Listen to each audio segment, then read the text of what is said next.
Usted estuvo en París, ¿verdad? Usted no fue a Guatemala. Daniel Rodolfo, no más mentiras. Aquí dice en el estado de cuenta.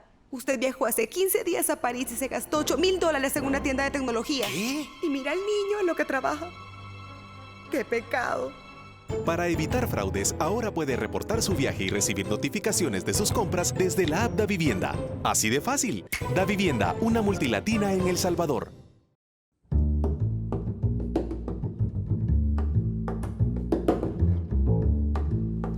Buenas noches, bienvenidos a un nuevo episodio en Focos. Esta noche Karen Fernández no podrá acompañarnos, pero ya se encuentra en este set Alberto Arene y Arisbel Arismendi, quienes nos estarán comentando sobre el contenido del programa de esta noche.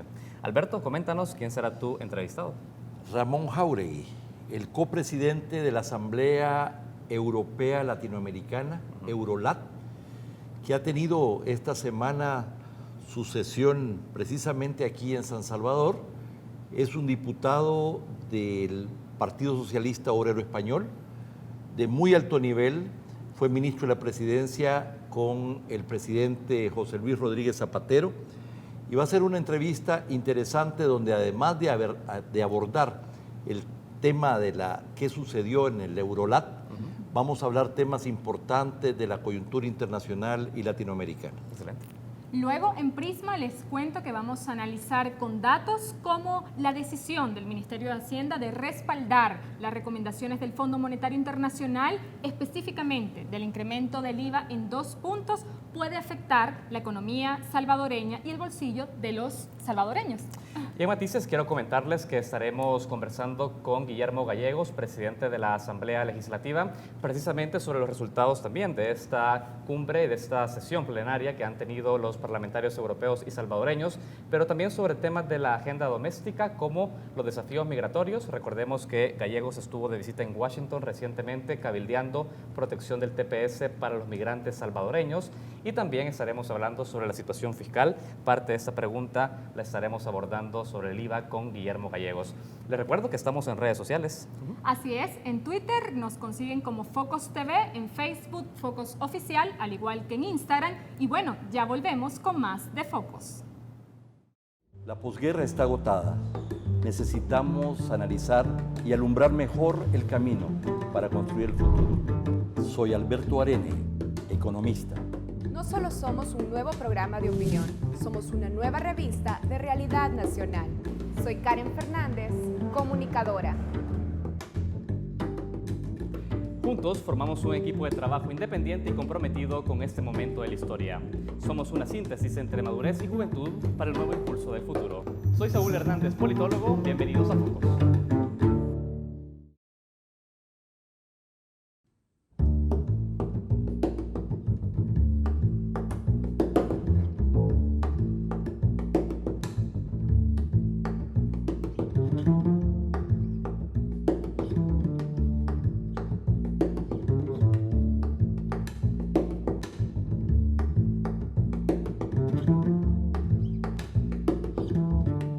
Muy buenas noches, amigos televidentes. Bienvenidos a un nuevo episodio de Focos y de su segmento Zoom. La Asamblea Parlamentaria de Europa y Latinoamérica y temas de la actualidad internacional es el tema que hoy nos ocupa, habiendo invitado al eurodiputado Ramón Jáuregui para que nos acompañe esta noche. Esta semana precisamente se celebró en San Salvador la 10ª sesión plenaria de la Asamblea Parlamentaria Euro-Latinoamericana, conocida como Eurolat, institución parlamentaria de la Asociación Estratégica de ambas regiones, establecida en el marco de las cumbres entre la Unión Europea, América Latina y el Caribe. Eurolat se creó en el año 2006, adopta y presenta resoluciones y recomendaciones a varias organizaciones, instituciones y grupos ministeriales responsables del desarrollo de esta asociación estratégica birregional. Es precisamente para hablar de Eurolat en San Salvador y temas de la actualidad internacional que hemos invitado al copresidente de Eurolat por la Unión Europea, Ramón Jáuregui, a quien le doy la más cordial bienvenida. Muchas gracias, buenas tardes. Es un gusto tenerte en Focos. Yo estoy encantado de estar con ustedes. Bien, Ramón Jáuregui es un conocido político español, fue ministro de la presidencia con el presidente José Luis Rodríguez Zapatero, es un eurodiputado por el Partido Socialista Obrero Español, el PSOE, y portavoz de la delegación socialista española en el Parlamento Europeo. Es autor de varios libros y se dice que es uno de los políticos europeos que más conoce la política latinoamericana en el Parlamento Europeo.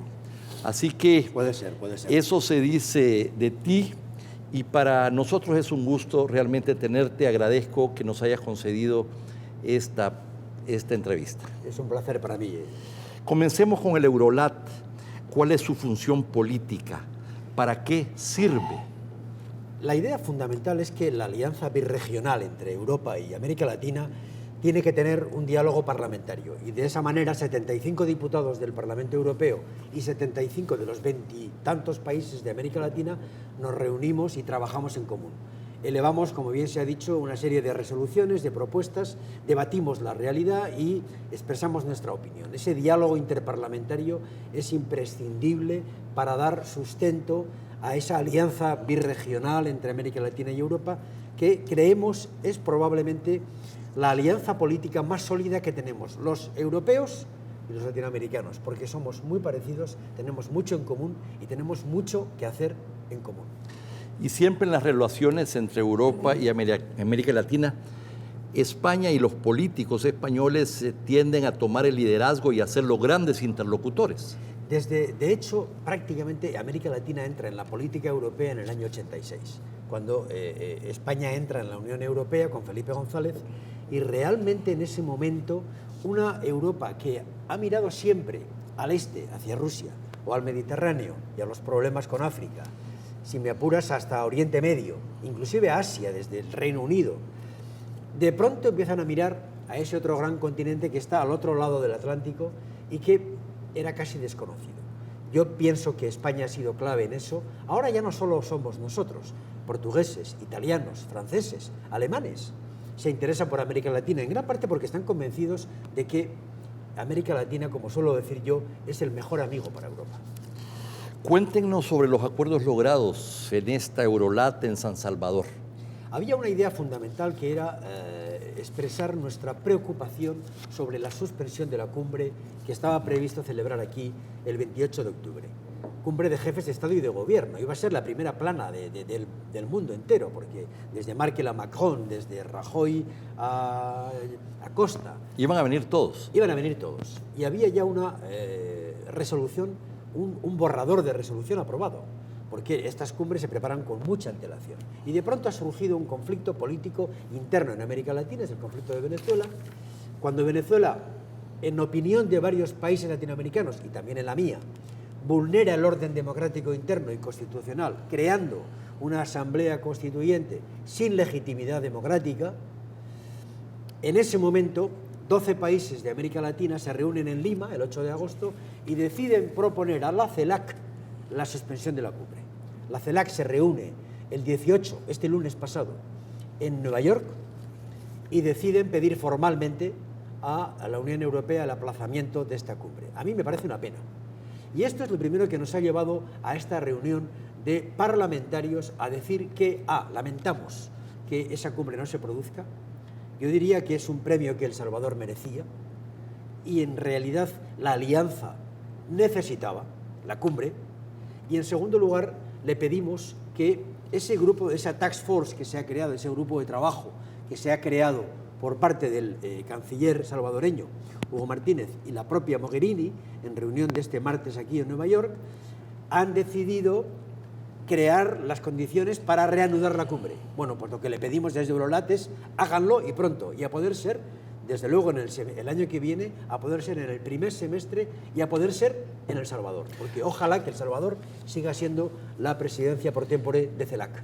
Estuve revisando la prensa internacional esta mañana y me sorprendieron unas declaraciones tuyas donde afirmaste que aplazar la cumbre CELAC-Unión Europea ponía en riesgo la alianza birregional. Quizás sea demasiado decir, pero yo tengo ese temor.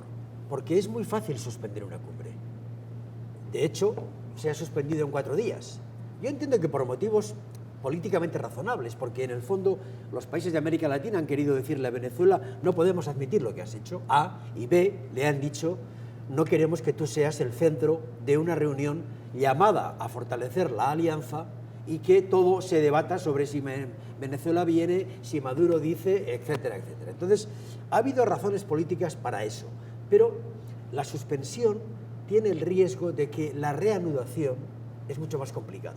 Y a mí me preocupa que no se pongan de acuerdo para volver a hacer la cumbre. Y la cumbre, en el fondo, es la plasmación de una voluntad política de seguir haciendo cosas juntos. Y repito, la cuenca atlántica es una frontera mucho más delgada y mucho menos extensa de lo que la gente cree, porque muchos hemos llegado a la convicción de que el mejor amigo de América Latina es Europa, no es Rusia, ni China, ni Estados Unidos, es Europa.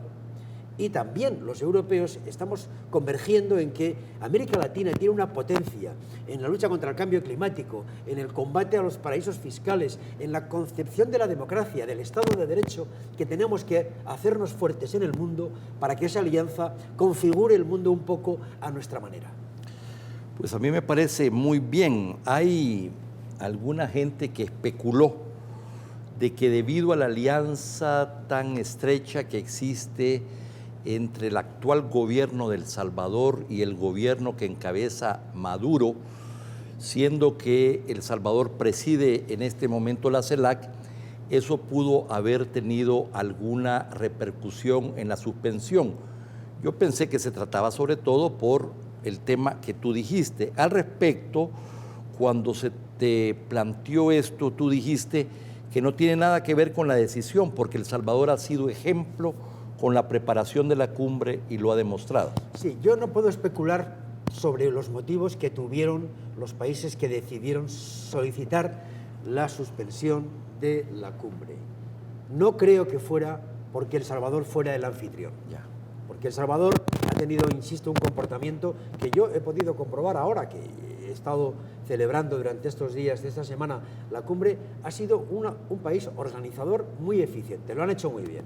Yo me refería más bien sobre la posición política del gobierno salvadoreño respecto a Venezuela, que se le identifica no equidistante, pero más cercano, dijéramos, al gobierno venezolano. Lo entiendo, pero no creo que eso haya influido. ¿No? Yo creo que la decisión de la comunidad latinoamericana, dirigida por los países más grandes, porque México, Brasil, Argentina, Chile, Colombia han estado en esa decisión, han pensado que la comunidad latinoamericana tenía que reaccionar ante lo que era un paso de línea roja por parte del gobierno de Maduro al deslegitimar al poder legislativo, porque le han privado de poderes a quienes fueron elegidos por el pueblo de Venezuela en diciembre del 2015, creando una asamblea constituyente sin el soporte democrático adecuado.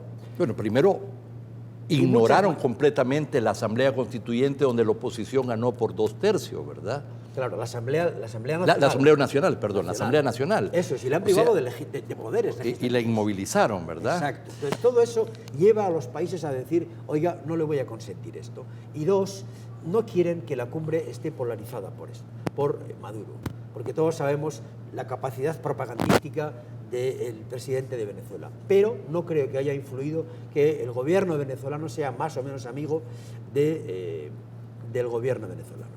Bueno, esto me lleva al tema de Venezuela en particular, donde diversos sectores consideran que no hay solución a esta crisis tan profunda, a esta ruptura tan grande, si no hay una mediación de ese proceso, y eso implica actores creíbles para poder mediar, actores creíbles para ambos lados. En algún momento entiendo que hay gente que ha pensado, algunos sectores piensan que esa es la OEA, pero ahora la OEA se le ve como muy crítica, sobre todo por liderazgo de su secretario general.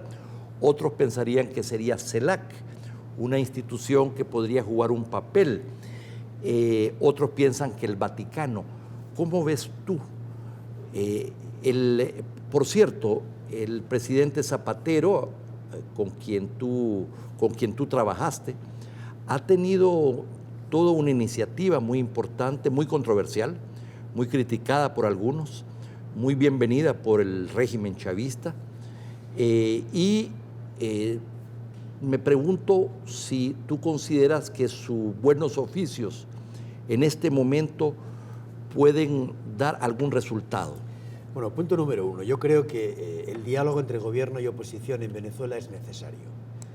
2. Solo un acuerdo interno del país dará salida a la crisis. Yo pienso que ese acuerdo es necesario. Un acuerdo que pasa fundamentalmente por las reivindicaciones que la oposición está planteando. Se liberen presos políticos, se restituya la capacidad legislativa del poder legislativo, del Parlamento, de la Asamblea Nacional, y por pactar un cronograma electoral. Una parte de ese cronograma se va a celebrar el 15 de octubre, porque va a haber elecciones a gobernadores y ayuntamientos, pero yo creo que ese cronograma implicaría una elección a presidente el año que viene, cuanto antes mejor. Porque solo un pueblo que habla y decide es lo que responde a la condición democrática de la solución. Tercero, esa mediación es necesaria. Que tenga más o menos éxito, tengo que reconocer que hasta ahora no lo ha tenido, incluido la propia participación del Vaticano, diferentes potencias, expresidentes de aquí y de allá. Todos fracasan. Todos han fracasado. Yo creo que el gobierno de Maduro no ha cumplido, sinceramente. Zapatero piensa que hay que seguir y probablemente no tenemos a nadie con más capacidad de influir sobre Maduro. Atención, todos son necesarios. Que no han tenido éxito no quiere decir que no sean necesarios.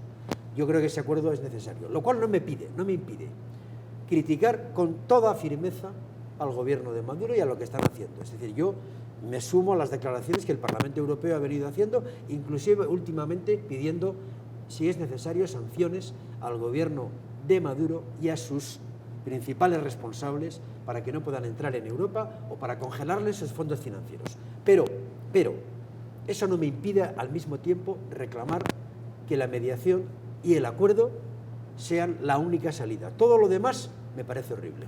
Si esta mediación no tiene como contexto una combinación de zanahorias y garrotes, ¿verdad? Por ponerlo de alguna manera, me parece que no habrían incentivos para avanzar.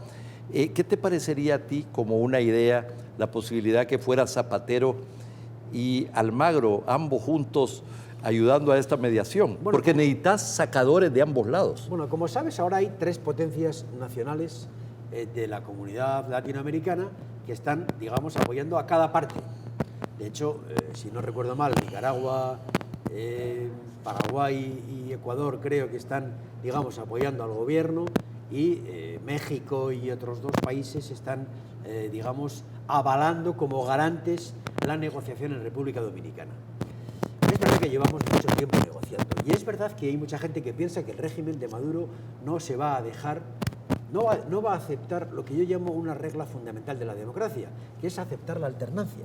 Es decir, que un día el pueblo te eche. Es decir, aceptar que un día la democracia te aparte del poder. Yo no sé si van a aceptarlo, pero esa es una regla clave. En todo caso, insisto, cualquier escenario fuera del acuerdo me parece ya muy, muy peligroso para un país, para un pueblo que está sufriendo tanto como el pueblo venezolano. Vamos a seguir conversando sobre este tema y otros cuando regresemos de este corte comercial.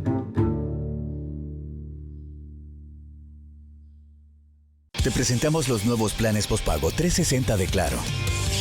Con smartphone incluido. Más navegación. Más redes sociales. Más llamadas ilimitadas. Y Claro sin fronteras. Una oferta redonda desde $15. Contrata tu plan postpago 360 y pásate a Claro, la mejor red de internet. Claro que sí. Cosas que no sabías del azúcar de caña. Una cucharadita de azúcar natural solo tiene 16 calorías. Sí, solo 16 calorías, que es menos del 1% del requerimiento energético diario por persona. La industria del azúcar de El Salvador cuenta con el mejor programa de fortificación con vitamina A de la región que ayuda a tu vista. Hay varios tipos de azúcar natural. Los más comunes son blanca, refinada y morena. La diferencia es su tamaño de cristal, pero todas tienen las mismas propiedades, incluyendo su contenido calórico. Como ves, el azúcar natural es buena y tu cuerpo la necesita. La verdad es la fuerza más importante de una sociedad. La verdad se comparte presentando los hechos con imparcialidad. La verdad la comparte un equipo comprometido, documentando cada momento clave de la historia. La verdad trasciende barreras y juntos tenemos el poder de compartirla. Compartamos juntos la verdad. Tu confianza en nuestro trabajo nos ha permitido compartirla durante 102 años. La prensa gráfica. Noticias de verdad. Celebremos el aniversario de Omnisport. Llévate este combo especial LG que incluye un Smart TV de 50 pulgadas más un mini componente en cuota mensual de $39.99 y recibe un altavoz inalámbrico gratis. También puedes llevarte una refrigeradora LG frío seco en cuota especial de $33 y recibe un horno tostador. O elige una elegante sala y te llevas gratis una útil librera. Omnisport, solo las mejores marcas.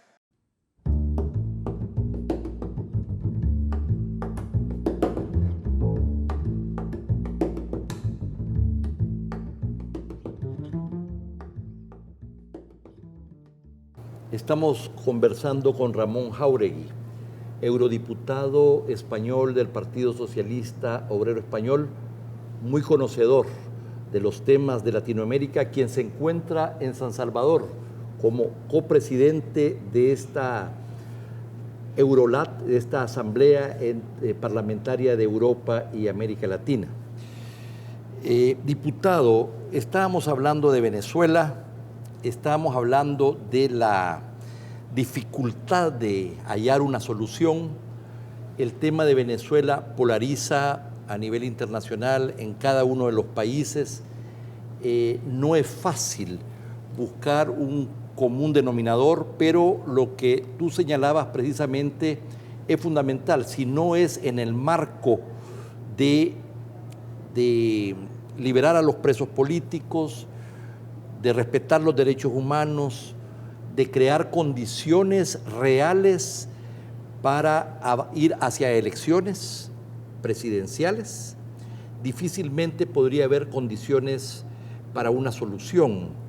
Hasta ahora, quien se ha negado más a un esquema así ha sido el gobierno de Maduro, sí. Lo que no quiere decir que la oposición en algún momento no hizo cuentas alegres y quería básicamente condicionar todo pues precisamente al referéndum, al referéndum que el régimen rechazó. Entonces, en estas condiciones tan difíciles, retomemos cómo ves tú las posibilidades de una mediación y de un acuerdo. A esas condiciones que has señalado yo añadiría una muy importante, y es el restablecimiento del poder legislativo a la Asamblea Nacional. Así es.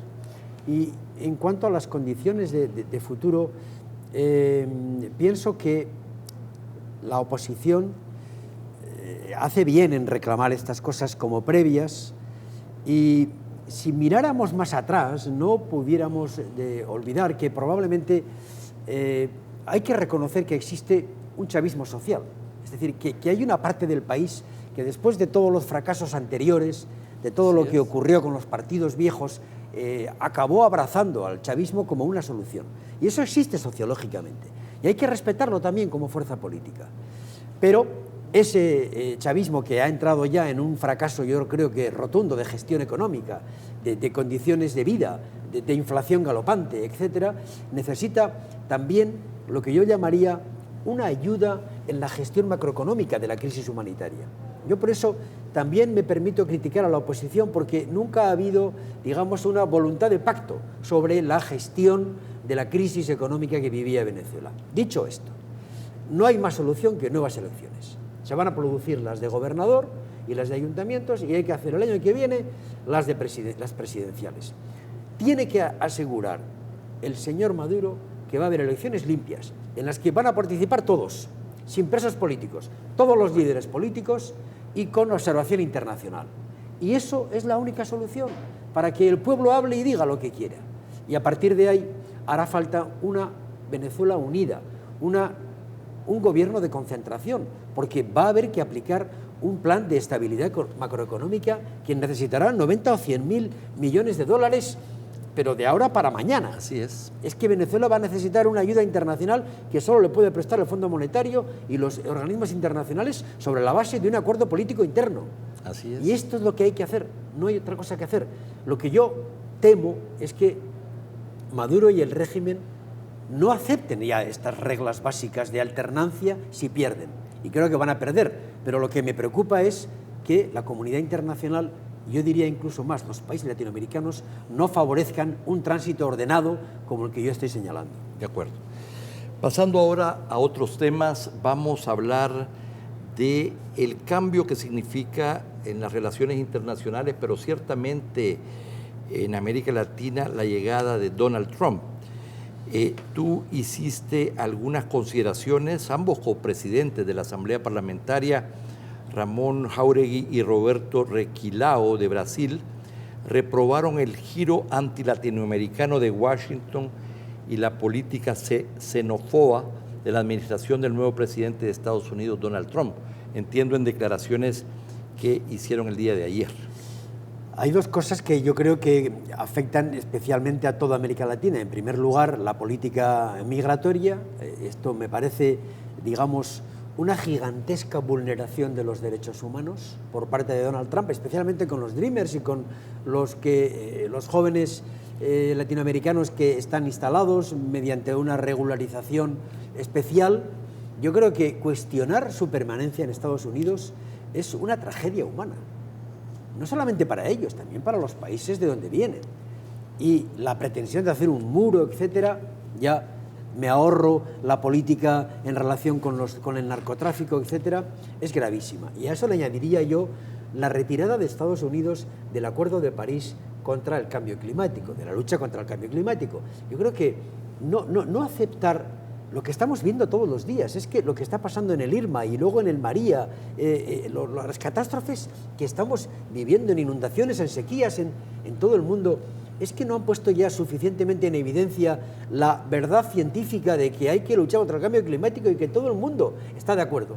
¿Cómo puede ser Donald Trump capaz de irse de ahí, nada más y nada menos que llevándose a los Estados Unidos? Las dos cosas me parecen gravísimas. Y Eurolat, humildemente, ha elevado su voz contra esa política norteamericana. ¿Cómo hacer entonces, cómo hace la Unión Europea para mantener la interlocución con la Casa Blanca ahora? Macron se convirtió en algún momento como en un posible interlocutor, no sé si esto ha continuado, pero no hay duda de que hay una diferencia en esta comunicación con la que tenían respecto, por ejemplo, al presidente Obama, donde había una relación y coincidencia muy importante en la lectura del mundo y de sus prioridades. Bueno, absolutamente. Macron ha aprovechado, yo creo que la hostilidad con la que Donald Trump ha sido recibido en Europa para hacerse amigo personal. A raíz de su invitación a la celebración de la Fiesta Nacional Francesa, eso ha estado bien, pero no ha habido en 60 años de vida de la Unión Europea un presidente americano tan abiertamente hostil al proyecto europeo, al proyecto de la Unión Europea. Lo hizo pretendiendo nombrar a un embajador que había denostado la moneda común, el euro, y lo ha hecho poniendo puertas a la relación comercial y económica que significaba el tratado que estábamos negociando entre Estados Unidos y Europa, y lo ha hecho con declaraciones abiertamente favorables al Brexit de los británicos y declaraciones abiertamente antieuropeístas. No ha habido en 60 años de vida de la Unión Europea un presidente americano tan hostil, y esto evidentemente está llevando a la Unión Europea a encontrar también las, digamos, ventajas de esta hostilidad. Ni tampoco en la historia, en las relaciones con Latinoamérica, vemos un cambio fundamental, no habían precedentes al respecto. Y mira que ustedes tienen experiencias de administraciones americanas hostiles. Así es, pero creo que nunca como este. Bueno, Otra noticia que está en el mundo son precisamente, ha sido el referéndum en Cataluña, las manifestaciones de protesta, las reacciones contra el mismo presidente, bueno, las reacciones a partir de las posiciones que ha tenido el presidente español. Pero me da la impresión que este es otro tema sobre el cual hay una posición, hay diferencias al interior de España, ¿verdad? Y posiblemente al interior de la misma Cataluña. Sin embargo, como que el derecho a un referéndum es un punto que une más a los catalanes y que expresarse en contra de un referéndum es algo que carga a muchísima gente en España y ciertamente a nivel internacional. Es posible que la explicación nos cueste, pero y le voy a dar dos argumentos que son concluyentes. Primero, una parte no puede decidir por el todo. ¿Cataluña puede tener una opción independentista? Puede tenerla. Lo que no puede es decidir ella sola lo que afecta al conjunto de España. Porque somos todos los españoles quienes tenemos que decidir en cualquier caso cuál es la manera en la que su deseo se puede expresar. Y no basta que unos pocos, solo pensando en ellos, condicionen lo que pensamos todos. Y segundo, la legalidad española no permite que una parte del país se independice. No hay ninguna constitución en el mundo, ninguna, que reconozca el derecho de autodeterminación, salvo que haya una opresión sobre una determinada comunidad. Este no es el caso. La comunidad catalana y Cataluña viven en un régimen de autogobierno más avanzado y más importante, por ejemplo, que los Länders alemanes o que los cantones suizos. Por tanto, no es el caso. Y la Constitución española no lo admite. Le voy a poner dos ejemplos que explican eso en Europa muy fácilmente. Baviera, en Alemania, pidió un referéndum de autodeterminación y el Tribunal Constitucional alemán le dijo no cabe en la Constitución alemana. Fueron 4 palabras y se acabó la discusión. El Véneto italiano, la zona del Véneto, de Venecia, etcétera, reclamaron un referéndum también para ver si se podían independizar de Italia. Y el Constitucional italiano les dijo que no cabe en la Constitución. Pues lo mismo ha dicho el Constitucional español, que no cabe. Pero y por tanto lo que hay que hacer es dialogar políticamente para encontrar cuál es el modelo en el que Cataluña está en España. Eso sí tenemos que hacer. Y yo no comparto lo que ha hecho el gobierno español de no negociar eso, solamente negando el referéndum. Hay que hacer política, pero no podemos aceptar. Pero vamos a ver, el hecho de que haya un referéndum donde se exprese la voluntad popular de los catalanes, eso no necesariamente conduce a la independencia de Cataluña. No, pero todo el mundo sabe que es un referéndum vinculante, porque si efectivamente ese referéndum expresara el deseo de los catalanes de ser independientes, lógicamente eso tienes que llevarlo luego a la práctica.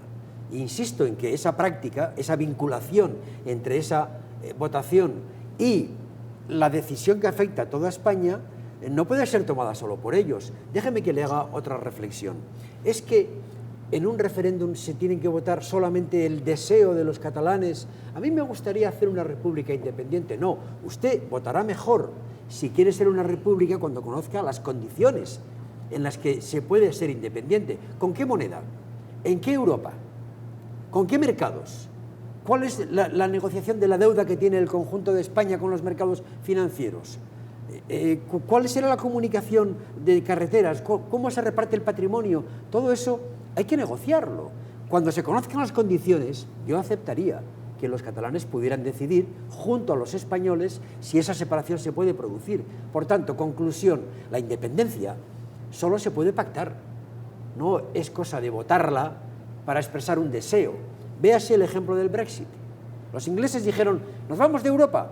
Y un 51% dijeron, sí, mejor, el Reino Unido es muy grande, somos un imperio, vámonos. Y ahora hay que negociar. Y mucha gente dice que cuando se conozcan las condiciones de esa salida, habrá que votar otra vez. Esa es la votación de verdad. Tú dijiste, nadie en Europa quiere que los estados se desmembren y aparezcan de nuevos. Absolutamente. ¿Verdad? Nadie quiere que los 28 que somos en Europa nos dividamos porque las viejas regiones o inclusive las viejas ciudades-estado que configuraron antes del siglo XIX la realidad sociopolítica vuelvan a fracturar una unión de la diversidad de 28 estados que ha costado muchísimo construir. No hay ninguna unión supranacional más organizada que la que hemos hecho en Europa. Si la fracturamos con Cataluña, con Escocia, con el País Vasco, con Canarias, con Córcega, con el Véneto, con Baviera, ¿qué vamos, a 45? Nadie quiere eso. Un último tema de importancia en el mundo y ciertamente en nuestros países tiene que ver cómo se va debilitando la democracia. Este es un tema internacional, pero que ciertamente es relevante en El Salvador y Centroamérica. Es precisamente el deterioro de los partidos políticos, de los mismos parlamentos, es que los partidos son el eslabón más débil y muchas veces más atrasado de la democracia, pero además el origen precisamente de que otras instituciones democráticas no funcionen, porque ahí se eligen precisamente a magistrados, a fiscales, a candidatos, a alcaldes, a presidentes, etc. El 60% de la población en una encuesta reciente dijo no quiere que el FMLN siga gobernando y 68% no quiere que vuelva Arena al poder. Y estos son los dos principales partidos.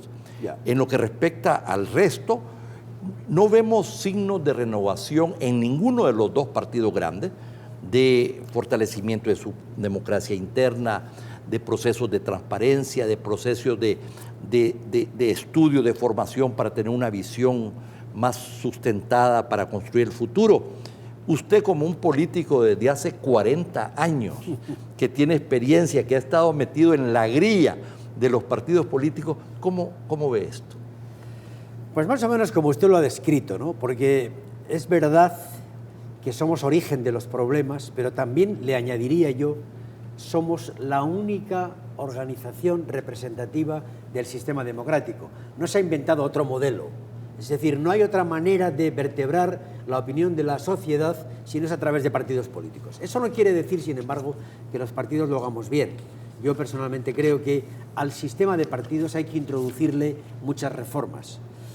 Atención, no los nuevos partidos son la solución. En España hemos tenido un problema parecido y han emergido otros partidos, pero ya están expresando los mismos problemas que teníamos nosotros. Al final somos humanos y también hay problemas digamos, de jerarquía, de falta de credibilidad, de contradicciones, de corrupción, en fin.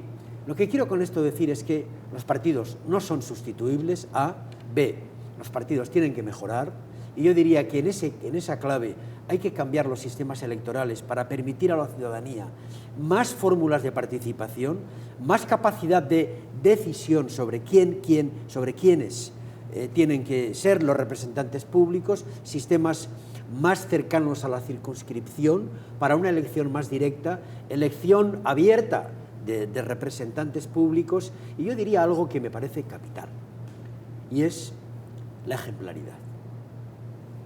Yo vengo a América Latina, pero vengo de un país y vengo de otras experiencias, y creo que lo que más daña el cáncer del sistema político es la credibilidad en los representantes públicos. Y la corrupción es un cáncer horrible.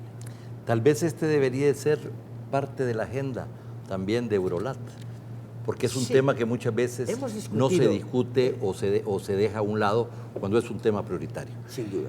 Yo soy de los que cree que o los representantes públicos somos ejemplares o realmente la capacidad de suscitar confianza y afecto a la propia institución democrática la vamos deteriorando. Diputado Ramón Jáuregui, ha sido un gusto tenerte en Focos. Muchas gracias por haber atendido nuestra invitación. Ha sido un placer, muchas gracias. Bueno, amigos televidentes, ha sido una interesante entrevista, conversación con Ramón Jáuregui, eurodiputado español que preside precisamente el Eurolat, que tuvo su reunión en San Salvador esta semana. Muchas gracias, no nos cambie, viene el segmento Prisma.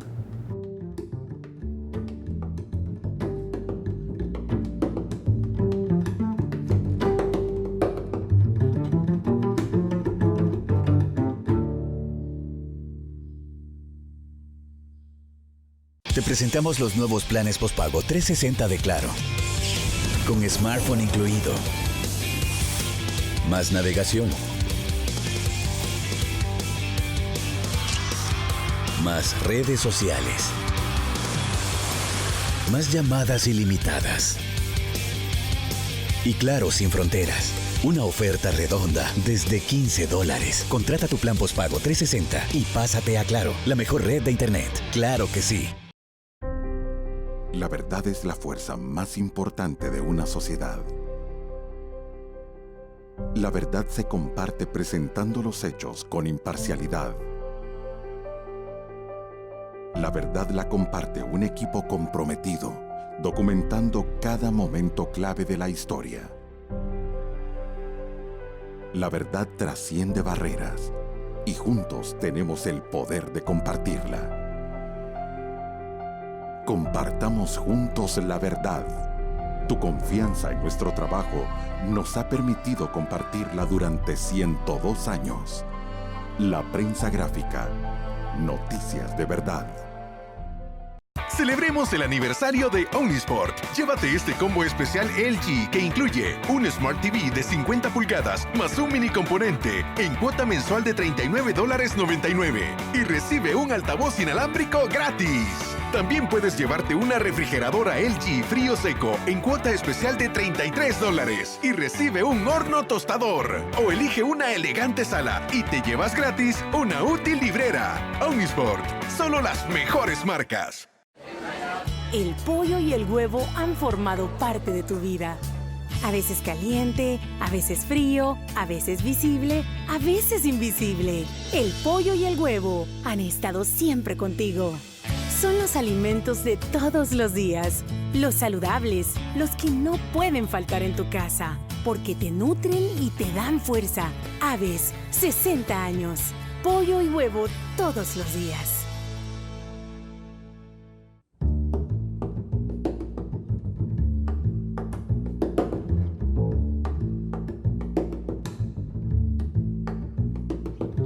El gobierno de El Salvador, a través del Ministerio de Hacienda, respalda las medidas de ajuste propuestas por el Fondo Monetario Internacional, dentro de las que destaca incrementar el IVA en 2 puntos para solventar el problema de liquidez y atender la crisis fiscal. Hoy, en Prisma, explicamos cuáles son los efectos de esta propuesta y si se trata de la opción más efectiva para atender la difícil situación de las finanzas públicas. De acuerdo al documento Medidas Integrales para atender la crisis fiscal, elaborado por el Ministerio de Hacienda, el gobierno está dispuesto a retomar la receta recomendada por el FMI, que el año pasado pidió al Estado salvadoreño incrementar el IVA como una de las medidas para lograr un ajuste fiscal del 3% del Producto Interno Bruto. Actualmente, el IVA se ubica al 13%. Con la propuesta respaldada por Hacienda, se prevé llegar al 15%. Esto, según datos del gobierno, permitiría al fisco percibir un agregado de $278 millones en recaudación por este impuesto, lo que le permitiría atender sus compromisos presupuestarios como el de servicio de la deuda previsional de pensiones, que suma alrededor de $150 millones al cierre de este año. En octubre, el gobierno deberá pagar $90 millones por el fideicomiso de obligaciones previsionales y hasta la fecha, y después de 5 propuestas legislativas de reforma de pensiones, los partidos políticos no han logrado llegar a un acuerdo para solucionar el pago de la deuda, la cobertura y rentabilidad de las compensaciones recibidas por los trabajadores en su retiro. Economistas consultados por Focus coinciden en que el incremento del IVA es la opción más fácil e inmediata para el gobierno, pero tiene un efecto recesivo sobre la economía y afecta mayoritariamente el bolsillo de los más pobres. De acuerdo a un informe realizado en 2015 por la Fundación Nacional para el Desarrollo, cuando el IVA se incrementó de 10 a 13%, la inflación pasó de 5.2% en 1994 a 11.4% en 1995 y afectó considerablemente el crecimiento económico del país. De un PIB anual de 6.4% en 1995, 1996 cerró con 1.7%. Aunque, señala el informe, los efectos negativos también tuvieron relación con el contagio regional que produjo la crisis mexicana de 1994-1995. Según los datos de esta organización, el pago actual de la tasa de 13% del IVA sobre bienes y servicios representa el 14% del total de los ingresos de las personas más pobres y el 5% de personas con ingresos altos. ¿Debe ser el IVA la primera opción? Para Carlos Pérez, investigador de Funde, el incremento del IVA debe ser la última opción de un gobierno porque afecta a los grupos más vulnerables de la sociedad. El economista considera que fortaleciendo las capacidades de recaudación tributaria del Estado, que actualmente se ubica en un 55% de eficiencia para el IVA, los ingresos por la vía de impuesto lograrían incrementar en 1.5% del PIB y no habría necesidad de incrementar el IVA. Según datos de Pérez, el gobierno pierde alrededor de $500 millones anuales a través de incentivos fiscales que no han sido evaluados en su impacto, un monto que casi iguala a la cantidad de la deuda de pensiones prevista para este año. En la lista de medidas que ha propuesto el Ministerio de Hacienda, se prevé también como segunda opción la aprobación del impuesto al patrimonio, lo que le permitiría obtener para 2018 alrededor de $90 millones. Esto representa tan solo 0.32% del PIB. Según fuentes consultadas por Focos, aunque el gobierno tiene previsto llevar a cabo un incremento del IVA, sigue evaluando el costo social y político de la medida y está a la espera de lo que acuerde la Asamblea Legislativa en materia de pensiones. De aprobarse una reforma, puede que el gobierno aplace no solo el incremento del IVA, sino todas las demás acciones que debe tomar para atender la crisis fiscal. Ya volvemos con más de Focos.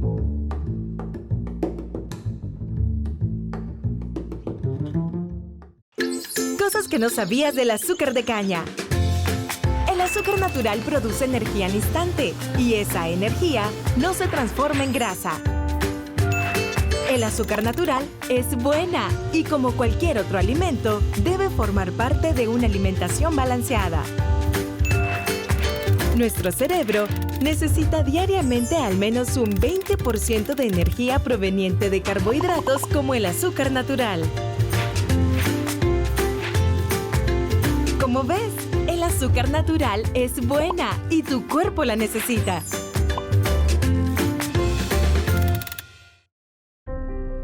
La verdad es la fuerza más importante de una sociedad. La verdad se comparte presentando los hechos con imparcialidad. La verdad la comparte un equipo comprometido, documentando cada momento clave de la historia. La verdad trasciende barreras y juntos tenemos el poder de compartirla. Compartamos juntos la verdad. Tu confianza en nuestro trabajo nos ha permitido compartirla durante 102 años. La prensa gráfica. Noticias de verdad.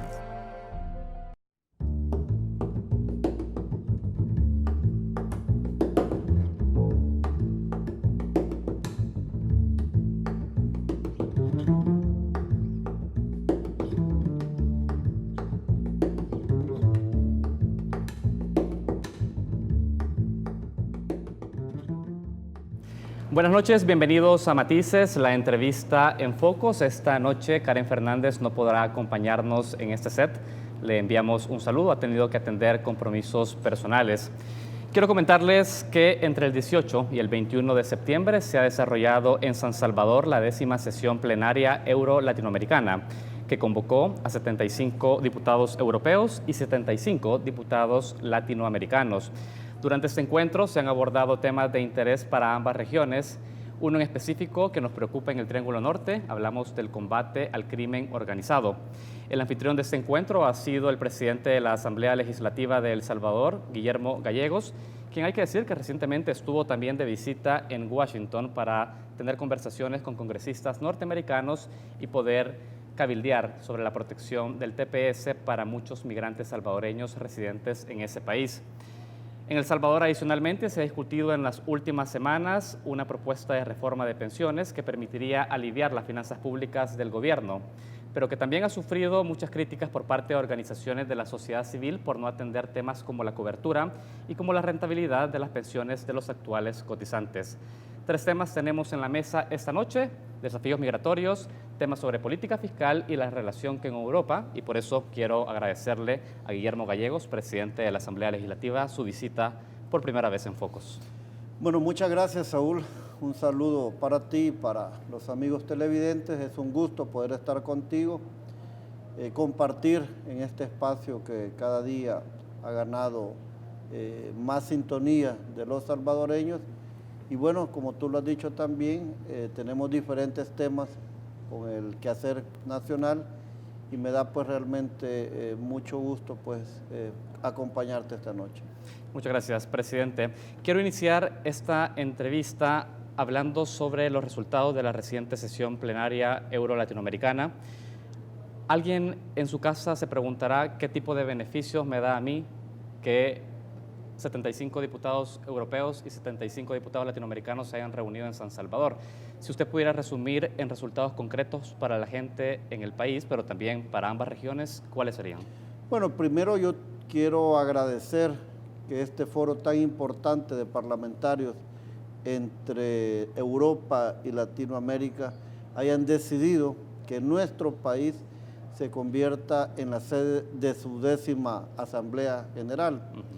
Beneficios concretos creo que para nuestro país son muchos. Aparte de abrirnos al mundo, a Latinoamérica, a Europa, para que estas personas, estos diputados vengan a nuestro país, conozcan nuestro país, sepan de la realidad de nuestro país. Como salvadoreños creo que es importante poder tener estas oportunidades, que gente que venga a nuestro país a conocer y a darse cuenta de cómo es y cómo vive el salvadoreño. Hay que recordar también que la política hoy en día ya no solo es una política local, hay temas que nos afectan regionalmente o globalmente, como el cambio climático, el terrorismo, la seguridad. Las conclusiones a las que ha llegado este foro tan importante, que ha tenido, como tú lo has dicho, casi 5 días de sesión en nuestro país, es bueno, al tomar medidas oportunas para estos temas que han dejado de ser, como te lo decía, locales o regionales. Hemos acordado, entre otras cosas, pues un esfuerzo importante en lo que tú bien apuntabas también, en la seguridad. El principal problema de nuestro país, como nadie lo desconoce, es la seguridad, y se ha hecho un enfoque importante. Yo creo que en la medida que más países o diferentes países del mundo se puedan poner la vista, no solo en nuestro país, sino en términos generales, pues esto nos beneficia. Diputado, uno de los principales problemas de El Salvador, de Honduras, de Guatemala, el Triángulo Norte, es precisamente la seguridad y el combate al crimen organizado. Hablamos también del combate a las pandillas en estos países. Europa es uno de los cooperantes más importantes en materia de seguridad en El Salvador. ¿Con esta reunión ha logrado El Salvador o el Triángulo Norte lograr mayor cooperación financiera no reembolsable para materia de seguridad? ¿O qué tipo de cooperación se ha logrado para combatir esas estructuras? Bueno, mira, hay que recordar una cosa, que Europa es un conglomerado de países de los cuales muchos de ellos colaboran y apoyan a El Salvador. La máxima colaboración o cooperación que tenemos como país viene justamente de España. La cooperación española en nuestro país es la más fuerte y la que más se hace sentir. Ahora, con esto que hemos logrado nosotros ser sede de este foro tan importante, hemos tenido la oportunidad también de poder llegar a otro tipo de parlamentarios, más allá de los parlamentarios españoles representados en el Parlamento Europeo. Esto nos permite abrir puertas, abrir de alguna manera puentes para buscar este tipo de refuerzos, sobre todo en materia de seguridad.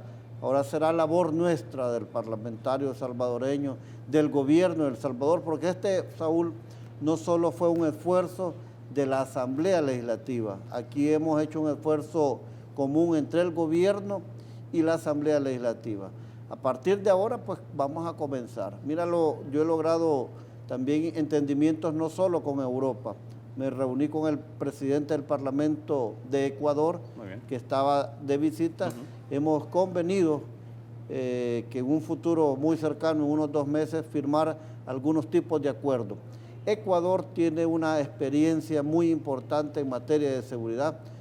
Ha logrado reducir de 20 homicidios por cada 100 habitantes a 5 homicidios por cada 100 habitantes. Tiene un esfuerzo importante también en combate contra el narcotráfico. Ha tenido convenios para cubrir la zona costera junto con Panamá y poderla ampliar incluso hasta México, y eso pasa por nuestro país. Es decir, también hemos abierto puertas no solo con Europa, sino que con Sudamérica. Es decir, el espacio ha servido para acercarse a potenciales apoyos, pero no es que se ha logrado concretar algo en esa reunión. En este tipo de reuniones, lograr algo concreto es un poco complicado, pero sí te deja la puerta abierta para poderlo hacer a futuro. Quiero hablar de otro tema que tiene que ver con la relación de América Latina con Europa alrededor de un hecho puntual, y es la cumbre Unión Europea-CELAC, que estaba prevista desarrollarse en el mes de octubre en San Salvador, diputado. Entiendo que esta cumbre ya no tendrá lugar, o por lo menos hay una cancelación momentánea de esta cumbre.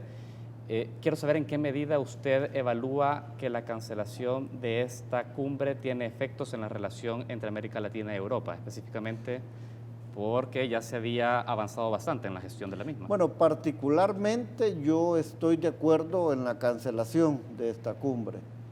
Habrá gente que no lo esté, pero si es que el tema de Venezuela no deja de dividirnos, no solo en la región, sino que localmente, incluso globalmente, así como hay gente en Europa o en cualquier parte del mundo a favor de lo que puede estar pasando en Venezuela, hay otros que no estamos de acuerdo.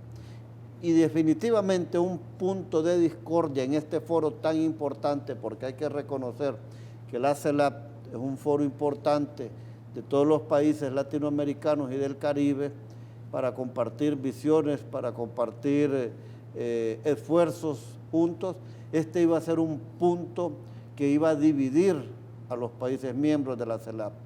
Lo más conveniente, yo pienso, es que esto pueda superarse, que lo de Venezuela pueda lograrse un entendimiento y posteriormente convocarse a la CELAC. Solo dejar algo claro, ¿está supeditada la reprogramación de esta cumbre Unión Europea-CELAC en la medida que los países de América Latina se pongan de acuerdo con la situación de Venezuela? Pues yo esperaría que fuera de esa manera. A mi forma de ver, no te lo puedo decir muy concretamente porque esto lo lleva el gobierno y lo lleva el canciller como encargado de las relaciones exteriores, si estará supeditado. Pero a mi juicio y mi valoración es que sería mejor superar la situación de Venezuela para poder convocar nuevamente a la CELAC, porque de lo contrario, tú lo pudiste ver, fíjate, cuando se toca el tema Venezuela, hoy en la Eurolab, recientemente aquí en la Asamblea Legislativa, aquí en El Salvador, hubieron posiciones encontradas.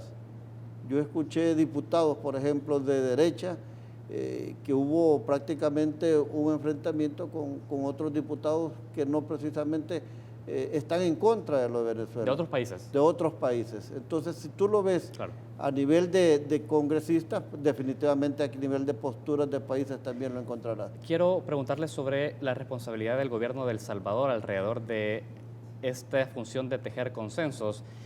Habrá que recordar que era San Salvador, el país, como presidencia pro tempore de CELAC, quien organizaba la cumbre Unión Europea-CELAC, y es precisamente uno de los países que no ha condenado la situación en Venezuela de manera clara, como lo han hecho otros.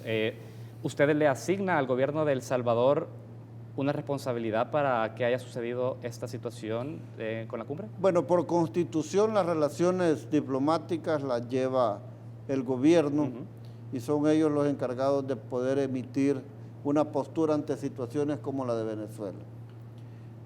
Pero ellos no condenaron, como muchos países del mundo, lo que estaba sucediendo, lo que está sucediendo en Venezuela, ni siquiera cuando se da la nueva constituyente, que para muchos esto ha sido antidemocrático e ilegal. Contrario al gobierno, que no dijo nada, prácticamente dio una muestra de apoyo. Ha habido otras personas, otros funcionarios, y en mi caso particular sí he mostrado un rechazo y una condena a este tipo de esfuerzos, a este tipo de situaciones que se están sucediendo en Venezuela, que a mi juicio son inconstitucionales, antidemocráticas y han dinamitado la institucionalidad de ese país. Ahora sería importante pues que esto se pueda superar y creo que esta postura, yo me atrevería a decir, esta postura de no condena por parte del Salvador, de alguna manera pues ha costado también que se pueda celebrar en nuestro país la reunión de la CELAC. Me ha respondido la pregunta con esa respuesta, diputado. Hablando sobre Venezuela, hablando sobre las relaciones de política exterior del Salvador, usted ha cumplido una función muy importante en los últimos días al acompañar a la delegación de diputados salvadoreños que fueron a conversar con algunos congresistas en Estados Unidos la posible renovación del TPS para migrantes salvadoreños. Recientemente Donald Trump en la Asamblea General de Naciones Unidas se ha referido a Venezuela como una dictadura socialista e inaceptable. Yo quiero preguntarle, ¿usted percibió que el tema Venezuela va a determinar la renovación del TPS para El Salvador? Bueno, fíjate que hay una situación. He ido este año en 2 oportunidades a Washington a hacer algún tipo de cabildeo con congresistas y senadores. En abril, cuando El Salvador estaba votando a favor de Venezuela en la OEA, sí realmente fuimos cuestionados por qué la postura de El Salvador en este sentido. Se ha logrado últimamente que El Salvador ya no vote en la OEA a favor de Venezuela, se abstiene y esto creo que ha ayudado mucho a nuestra gestión de hace 2 semanas.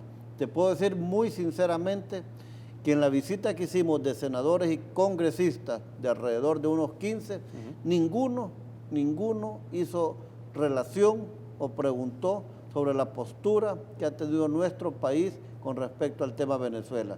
Únicamente nos concretamos y ellos se concretaron también a hablar sobre el tema migratorio de casi más de 230,000 salvadoreños que corren el riesgo en ambos programas de no lograr un estatus migratorio definitivo en los Estados Unidos. Es decir, que por percepción suya respecto al diálogo que tuvo con los congresistas, ¿no cree que el tema Venezuela sea algo que va a tomar peso a la hora de decidir sí o no renovación? En este momento creo que no, y como te digo, ha ayudado mucho el hecho de que El Salvador siga votando a favor de Venezuela, no vota en contra, se abstiene, pero es un paso importante que hay que reconocerle a nuestro gobierno y definitivamente creo que esto no va a ser un contrapeso a la gestión que se está haciendo para los salvadoreños que viven bajo la protección de ambos programas. Presidente Gallegos, vamos a hacer el primer corte de esta entrevista. Hay más temas que quiero preguntarle respecto a esta visita y otros temas que tienen que ver con la política doméstica del Salvador. Bueno. Nosotros hacemos un corte, enseguida volvemos a Matices.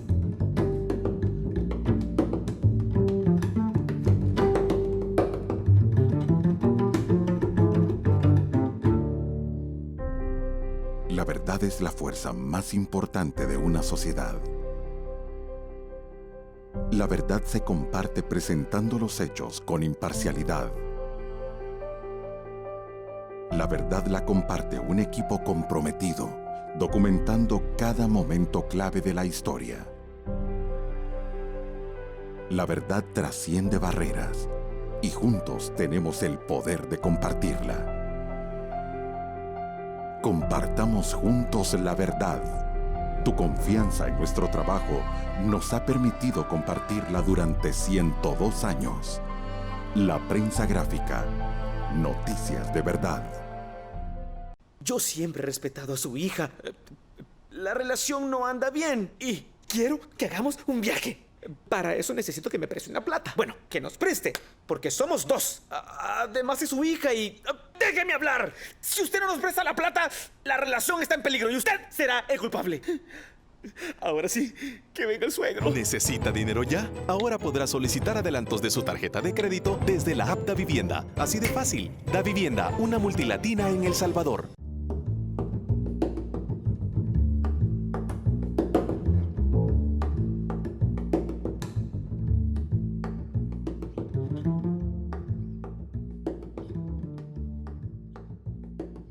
Continuamos en Matices. Esta noche conversamos con el presidente de la Asamblea Legislativa de El Salvador, Guillermo Gallegos. Hablamos sobre desafíos migratorios, fiscales en El Salvador, pero también sobre los resultados del reciente encuentro, la 10ª sesión plenaria euro-latinoamericana, que se celebró en El Salvador entre el 18 y el 21 de septiembre pasado.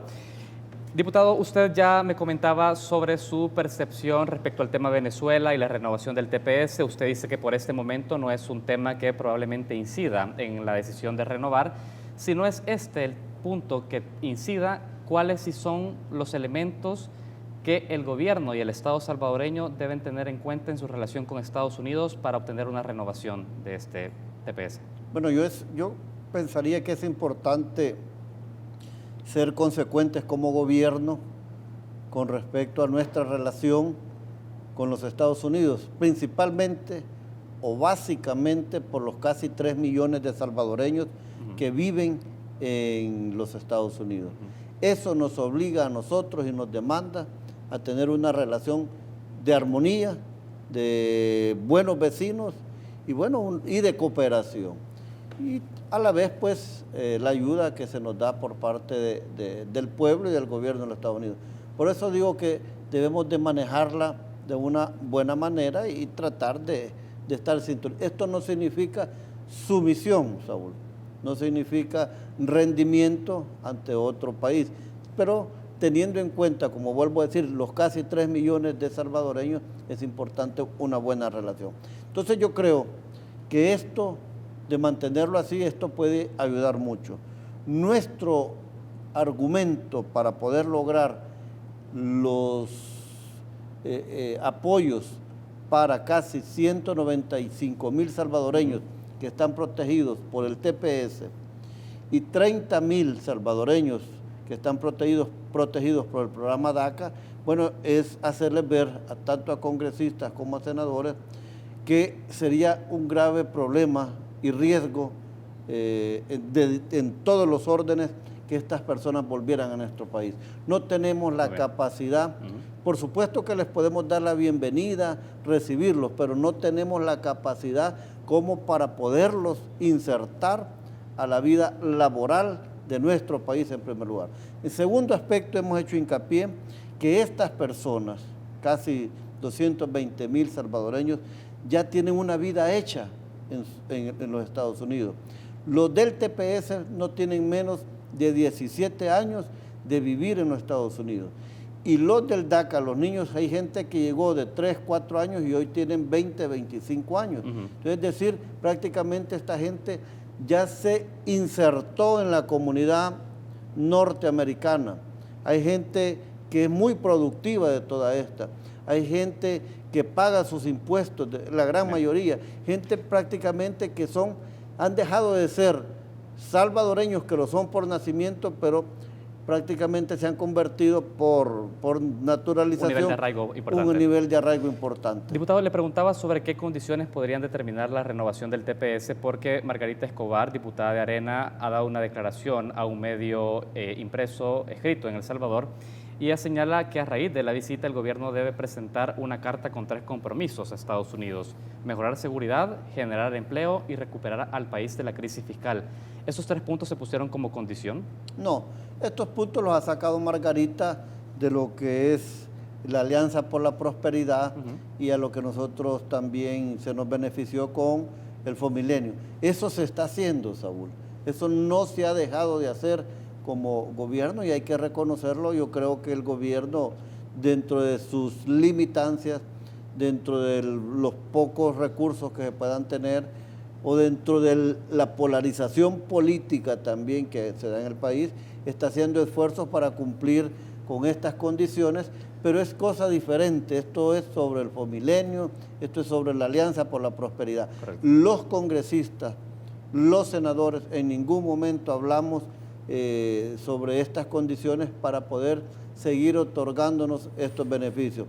Lo que sí te digo es lo que te he mencionado, es las condiciones que nosotros, o los hechos que nosotros hicimos ver, es la realidad de estas personas con respecto a su arraigo y a la imposibilidad que tenemos como país de poder recibir a 225,000 salvadoreños de regreso aquí en nuestro país. Solo para cerrar este tema y que quede claro también a la gente que nos vea al referente a la discusión migratoria, la situación de las personas protegidas con el DACA, que ha sido suspendido por el gobierno de Estados Unidos y la potencial renovación del TPS, en este momento esa gente no es que está siendo deportada inmediatamente, sino que quedan en un limbo jurídico. Bueno, mira, el DACA yo le veo más posibilidades porque es una decisión del Congreso y como hay un sentimiento muy generalizado que a estas personas, que son casi 800,000, de los cuales 30,000 son salvadoreños, se les considera ya personas que están y que son de los Estados Unidos, y hay un sentimiento de darles este beneficio a través del Congreso. El TPS es una decisión que le corresponde al presidente de los Estados Unidos, y esa decisión la tendrá que tomar en los próximos meses. Nadie se atreve a decir en estos momentos, ni yo tampoco, pero primeramente Dios se logre, Saúl, nadie se atreve a decir que sí lo va a otorgar. Ojalá lo otorgue y primeramente Dios lo otorgue, pero de todo es conocido pues las posturas del presidente, una persona un poco complicada en el materia, su tema quizás de lanza en la campaña presidencial fue el tema migratorio, y esto nos hace pensar también en una cuestión también de no muy buen resultado. Muy bien. Diputado, tengo que pasar a otro tema. Nos queda clara ese resultado de esa visita a Washington. Quiero hablar sobre temas más domésticos, temas que tienen que ver con lo fiscal. Discusión sobre pensiones ha estado en la mesa en los últimos meses, ha sido importante, pero también de manera estructural hay una demanda al Estado salvadoreño por atender su déficit histórico.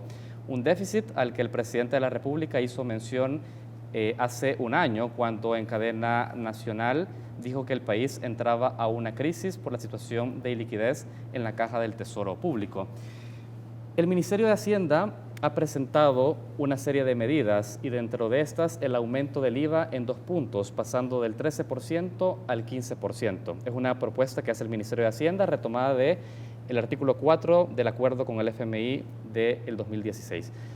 ¿Gana estaría dispuesto a apoyar un aumento del IVA en 2 puntos para resolver el déficit? No, Saúl.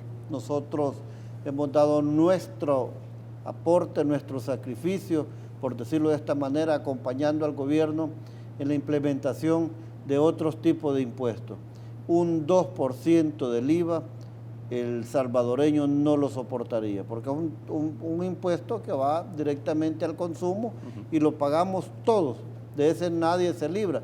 Entonces nosotros no vamos a asumir este costo político como gana, hemos reiterado nuestra postura, pero sí tenemos claro que tenemos que solucionar ese déficit fiscal que tú mencionabas, y esto parte también de que se puedan ordenar las finanzas del Estado.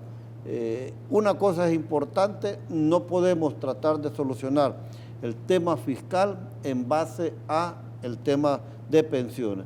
Son temas totalmente diferentes.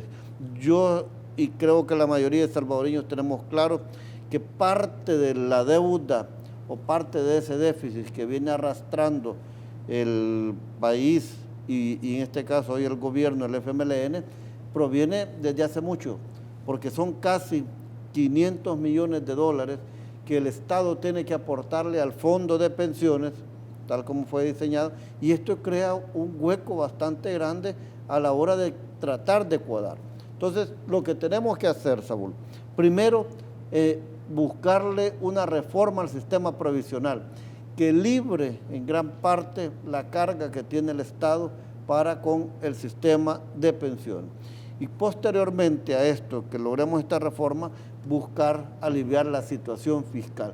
Yo creo que deben de hacerse cualquier tipo de ajustes a nivel del Estado y no pensar en este momento en un nuevo impuesto. La situación económica de los salvadoreños no es la mejor, en este momento hay una gran dificultad y 2 puntos más al IVA significa prácticamente estrangular más de lo que está la economía de los salvadoreños. Antes de pasar al tema de pensiones, usted dice aumentar el IVA a 2 puntos no es una vía, sin embargo parte del compromiso de los diputados el año pasado en el acuerdo de responsabilidad fiscal fue llegar hasta un 17% la carga tributaria respecto al Producto Interno Bruto. Hay que hacer un esfuerzo por llegar al 17%. ¿Qué impuestos está considerando Gana para elevar esa carga? Bueno, nosotros no estamos considerando impuestos, más estamos hablando de poder hacer ajustes al interior de lo que se tiene ya dentro del Estado, ajustes en contrataciones, por ejemplo, gastos que no sean necesarios, poderlos hacer también, poderlos ir limitando también.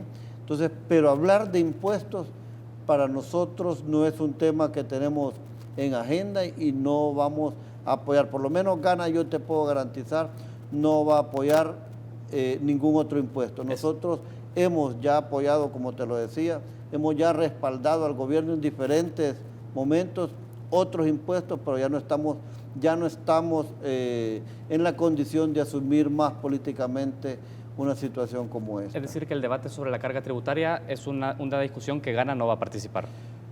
Si es bajo la imposición de más impuestos, Gana no va a participar. De acuerdo. Sobre pensiones, Gana ha jugado el papel de la tercera fuerza desde el año 2012, está jugando un papel importante dentro de la Asamblea Legislativa y la composición electoral ahí. ¿Cómo está evaluando usted esta incapacidad que se ha tenido durante tanto tiempo entre poder llegar a un acuerdo el gobierno con el sector privado de las AFP para una reforma integral de pensiones? ¿Qué ha sido eso que desde su punto de vista como tercera fuerza no ha logrado llegar al acuerdo? Bueno, nosotros hemos sido claros en el sentido que ante la primera propuesta que surge, que es la del gobierno, que de alguna manera obligaba a los pensionados o a los cotizantes, mejor dicho, a pasar su administración, la administración de las AFP, pasarlas al gobierno, para nosotros esto se volvió un poco complicado, Saúl. Y yo lo he dicho muy claramente, no lo digo por el actual gobierno, lo digo por el otro gobierno o por dos gobiernos más que puedan venir. Pero ¿qué es lo que sucede, Saúl? Que ese dinero en manos del gobierno, a pesar de los candados que se puedan poner, puede significar una tentación para poderlo ocupar en algún momento para cualquier otra cosa que no sea justamente el de pagar pensiones. Entonces, esto nos preocupa a nosotros. Por eso nosotros hemos sido firmes en esta postura, hemos dicho, es necesario hacer una reforma de pensiones, pero principalmente o quizás puntualmente bajo el concepto de que la administración del fondo de cada uno de los cotizantes la decida el dueño, si quiere que se lo administre las AFP o que se las administre el gobierno. Si es así, yo creo que nosotros no tendríamos ningún problema. ¿Qué es lo que buscamos también? Principalmente mejoras para el cotizante. Tener una pensión de por vida es una mejora, porque actualmente no la tienen de por vida.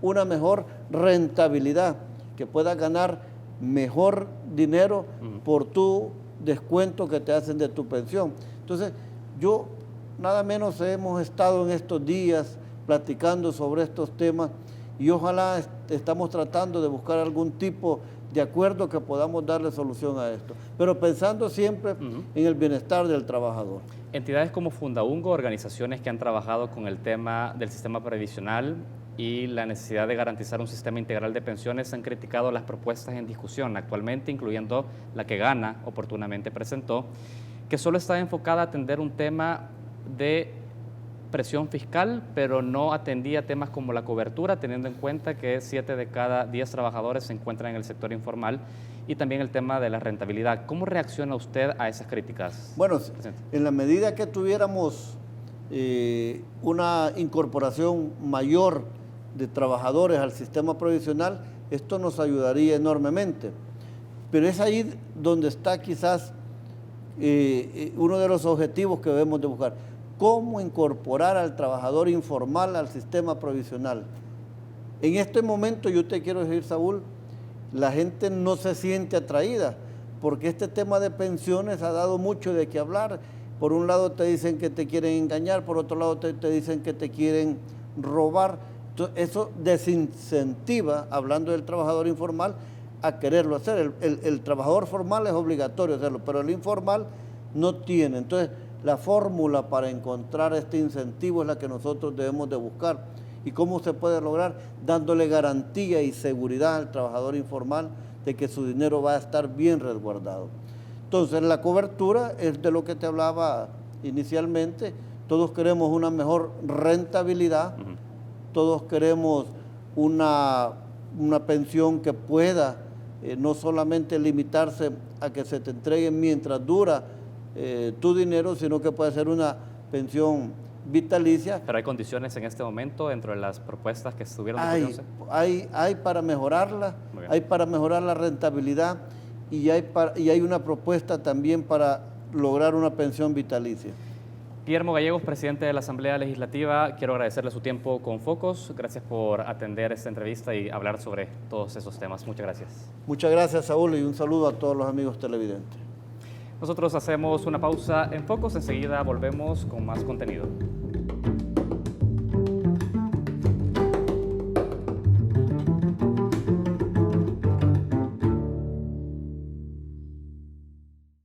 Cuando la vida y la salud de las mujeres está en riesgo, la familia salvadoreña se une. Apoya los 4 casos de interrupción del embarazo. Actúa ahora. Seguimosunidos.com.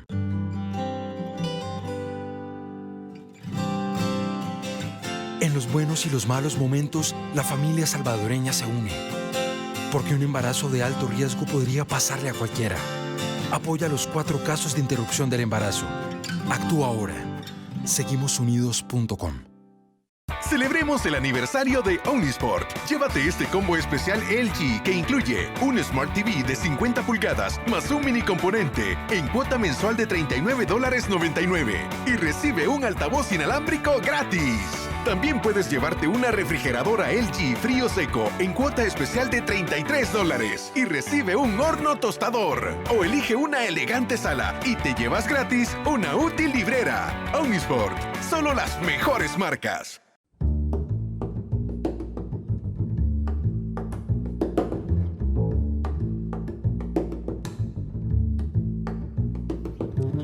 Bienvenidos a Reflejos, el espacio de análisis internacional de Focos. La inseguridad y la violencia han dejado de ser problemas que preocupan a los vecinos en los barrios del Ecuador. Desde hace 10 años, el proceso de reconocimiento legal de las pandillas en ese país permitió iniciar un camino de transformación que no solo condujo a la reducción en los índices de criminalidad, sino que permitió que miles de jóvenes accedieran a educación, cultura y oportunidades para cambiar sus condiciones de vida. En Focos hemos preparado un reportaje especial para conocer sobre esta experiencia con 2 de sus protagonistas. Una de ellas es Ana Rodríguez, exministra de Cultura de Ecuador y asesora de la organización que hoy aglutina a estos grupos pandilleriles, y Kim Justin, representante de estas estructuras. Veamos. Una de las claves de éxito del proceso de pacificación de las pandillas en Ecuador fue que el Estado se comprometió a transparentar sus objetivos durante todo el desarrollo del pacto, acompañado por la academia como uno de los principales actores que sirvió como puente para los acuerdos. La pacificación de los grupos criminales en Ecuador inició en 2007. El proceso de transformación es un proceso largo. No corresponde a los tiempos de la política ni a los usos políticos que se hace de la pandilla. Digamos, el Estado no está representado solo por el discurso de la seguridad, sino por su responsabilidad frente a una serie de temas amplios, empezando por la misma comprensión de lo que es la juventud, de lo que es la diferencia cultural, el derecho a la portación de signos, el derecho a lucir la moda, la identidad, a construir espacios paralelos al Estado cuando el Estado no ha estado presente. El proceso surgió como una iniciativa de los grupos pandilleriles que expresaron su voluntad de no agredirse más entre ellos y tampoco con las autoridades policiales. La pandilla abre el canal, la academia cede puente, el Estado responde. El presidente Correa entrega la personería jurídica en el 2007 a los Latin Kings. Al mismo tiempo, la ciudad de Quito, su alcaldía, el Ministerio de Inclusión Económica y Social, el Ministerio del Interior, es decir, la seguridad, la policía, se organizan. Primeramente fue con la Policía Judicial del Ecuador. O sea, son los que nos acosaban totalmente. O sea, la Policía Judicial, los civiles, la Policía Civil. Pero este coronel,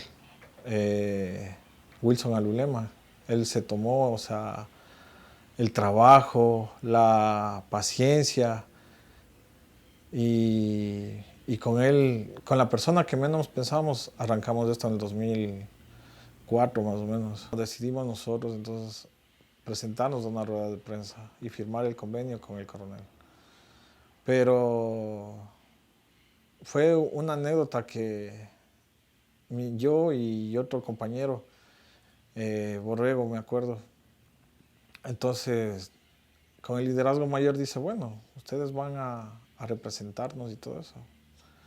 Pero yo ya estaba preparando, obviamente, las gafas, la capucha y todo eso. Entonces dijo, no, si ustedes van a salir, van a dar la cara, porque ni somos delincuentes ni somos nada.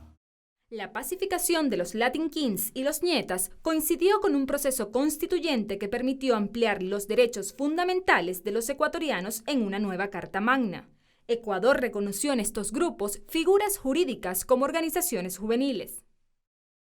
Se trata de una legalización, pero se trata de una serie de planes y programas, no pequeños proyectos, ¿no? De 1 año, de 2, de distinta naturaleza, desde la cultura, desde el reconocimiento, desde otras universidades, ¿no? Desde distintos actores del Estado, de la sociedad, de la academia y las mismas organizaciones que permiten sostener centros tecnológicos, formación en función de la demanda de los jóvenes, proyectos de música, proyectos de cultura, de expresión, de reconocimiento, de reconciliación con los medios y con la imagen que la sociedad tiene.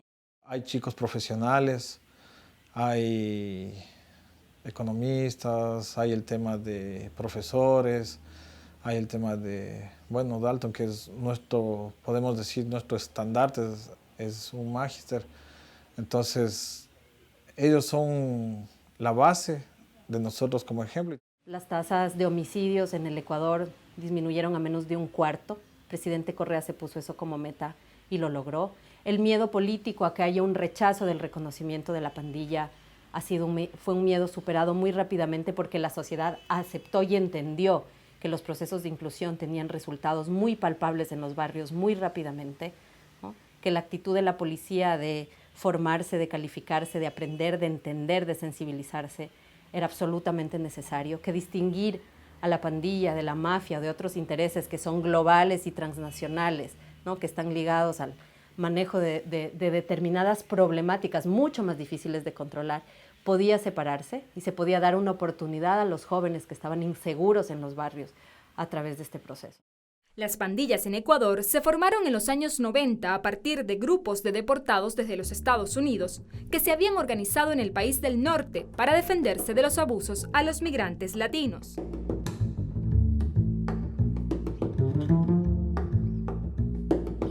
Celebremos el aniversario de Omnisport. Llévate este combo especial LG que incluye un Smart TV de 50 pulgadas más un mini componente en cuota mensual de $39.99 y recibe un altavoz inalámbrico gratis.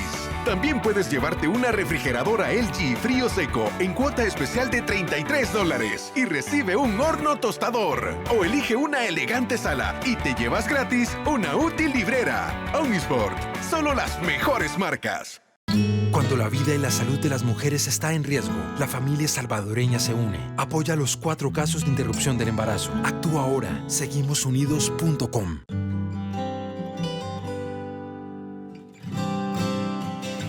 En los buenos y los malos momentos, la familia salvadoreña se une. Porque un embarazo de alto riesgo podría pasarle a cualquiera. Apoya los 4 casos de interrupción del embarazo. Actúa ahora. Seguimosunidos.com.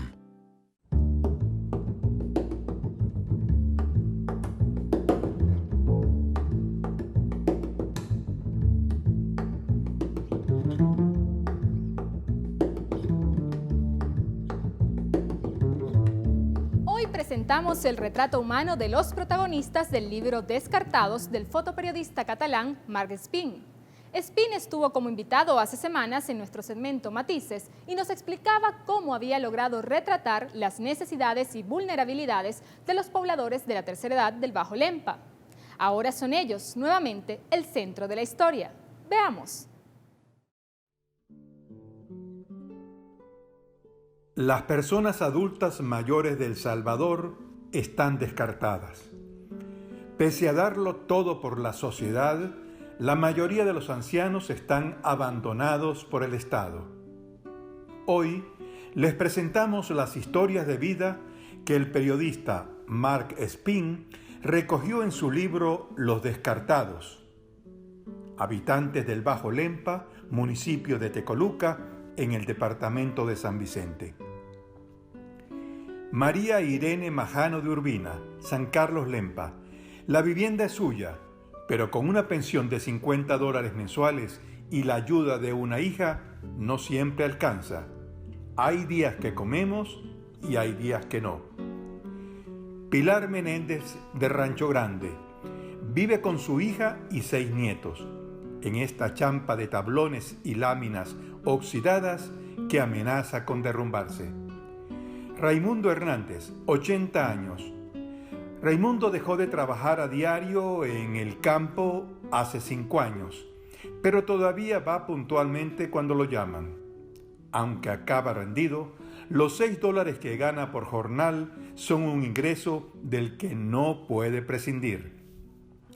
Manuel Antonio Majano, el Pacún. Su cuerpo es el campo tras la batalla, cicatrices y esquirlas por todos lados, un balazo en la pierna y los pies deformados por las torturas que sufrió en los preliminares de la Guerra Civil salvadoreña. Por su condición de lisiado, recibe una pensión de $150. Concepción Palacios, Las Areneras. Se dedica a cuidar de su sobrina nieta. Vive sola, de prestado, en la casa de unos amigos que emigraron a Estados Unidos. Azucena del Carmen Alvarado y Ricardo Goche. En una casa totalmente aislada, sin energía eléctrica ni agua, consiguieron la vivienda hace 2 décadas gracias a un proyecto de cooperación extranjera. Ese ha sido su único golpe de suerte. Isabel Santiago Sánchez, 84 años, Puerto Nuevo. Durante años se ganó la vida como reparador de barcas, pero con la edad es raro el día que le den trabajo. Vive solo y no recibe pensión. Félix Llanes Cruz, 77 años, San Carlos. Dejó de trabajar la milpa hace 3 años porque ya no le quedaban fuerzas, con una pensión de $50 al mes que nunca llega puntual. Lina Mercedes, 79 años, Rancho Grande. Vive con el único hijo que le queda, un carbonero de 65 años al que le es casi imposible encontrar empleo. Pastora Arias Ramírez, 77 años, Santa Marta, sola y sin ingresos. Así vive en una casa en la que su única compañía es el retrato de su marido caído en la guerra. Quedó viuda con varios niños pequeños. Juan Velázquez, 73 años, Las Anonas, gana $5 al día por cuidar cañales. Se siente agradecido porque a su edad es difícil conseguir empleo. Lucio Rodas Velázquez, 63 años, San Carlos. La guerra le quitó una pierna, pero le dio educación. Recibió clases en el monte. Leo y escribo un poco tortugueado, pero leo y escribo, afirma orgulloso. Félix de Jesús Umaña, 76 años, San Carlos. Su vida habría sido peor si no hubiera aprendido a leer y escribir. Gracias a ello, pudo ser catequista, trabajar como mensajero durante la guerrilla y dedicarse a la política en la posguerra. Gregoria Rivas Orellana, 78 años, y José Roberto Mejía, de 60, se casaron el año pasado tras 7 años de noviazgo.